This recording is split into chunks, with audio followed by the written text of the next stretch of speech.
Hostel বা PG life যারা এই জীবনটা পার করেছে বা যারা পার করছে তারা জানে এটা কতটা চ্যালেঞ্জিং। বাইরের চাকরি, পড়াশুনো সব সামলে রাতে ফিরে এসে রান্না করার কথা ভাবলেই মাথা ধরে যায়। আর সবচেয়ে বড় প্রবলেম হয় আমাদের খাওয়া দাওয়া। প্রতিদিন বাইরে খাওয়া দাওয়া অভ্যাসে পরিণত হয়ে গেছে। না চাইতেও ফাস্ট ফুড, ঠান্ডা গরম কিছু একটা পেটে ঢুকেই যায়। কিন্তু আজকে একটু ব্যতিক্রম ছিল।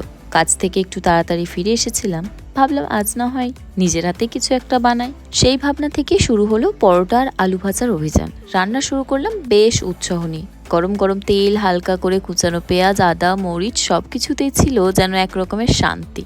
রান্না শেষ করে থালা সাজালাম, গন্ধে মন ভরে গেল।